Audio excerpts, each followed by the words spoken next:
peringatan Garuda Biru menjadi tren di berbagai media sosial. Gerakan massal ini merupakan ajaran pada masyarakat untuk mengawal putusan Mahkamah Konstitusi atau MK dan jalannya pemilihan kepala daerah pilkada di 2024. Maksud dari peringatan darurat Garuda ini adalah sebagai bentuk perlawanan kepada DPR yang telanjur menyepakati RUU Pilkada pada Rabu 21 Agustus 2024.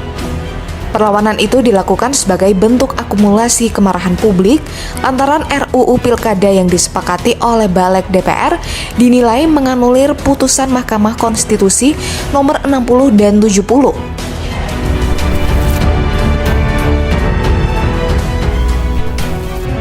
Pertama kita bahas putusan nomor 60 terlebih dahulu. Jadi pada awalnya MK mengabulkan sebagian gugatan dari Partai Buruh dan Partai Gelora soal UU Pilkada.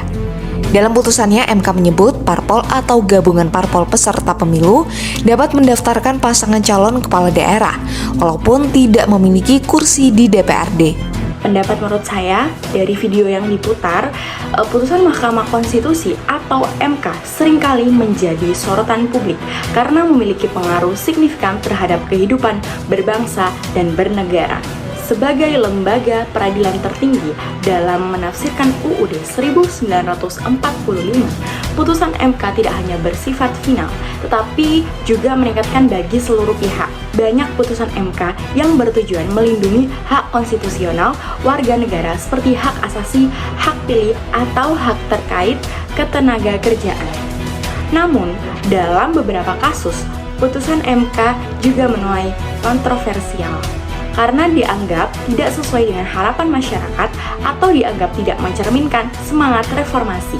Meski begitu, peran MK tetap esensial dalam menjaga keseimbangan kekuasaan dan memastikan agar setiap produk hukum yang berlaku.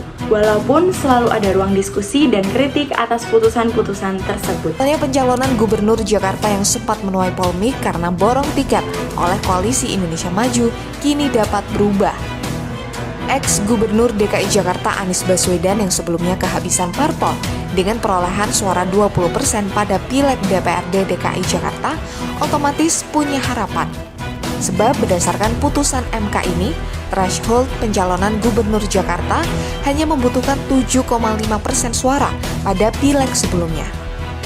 Selain itu, PDIP yang juga tidak bisa mengusung siapapun karena tidak punya rekan untuk memenuhi ambang batas 20% bisa melaju sendirian.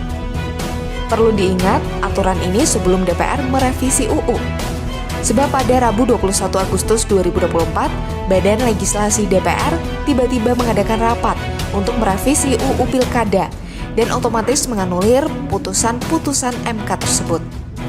Jadi, saran saya untuk Mahkamah Konstitusi atau MK adalah agar selalu menjunjung tinggi prinsip independensi dan transparansi dalam setiap putusan yang diambil. MK perlu mempertimbangkan kepentingan publik dan memastikan setiap keputusan yang dihasilkan mencerminkan semangat konstitusi serta nilai keadilan yang berlaku. Di sisi lain, MK juga perlu memberikan penjelasan yang mudah dipahami oleh masyarakat agar setiap putusan tidak hanya dilihat sebagai putusan hukum, tetapi juga sebagai wujud perlindungan hak-hak konstitusional warga negara. Selain itu, penguatan komunikasi dan edukasi kepada publik dapat membantu masyarakat memahami alasan dan dampak dari setiap putusan MK secara mendalam.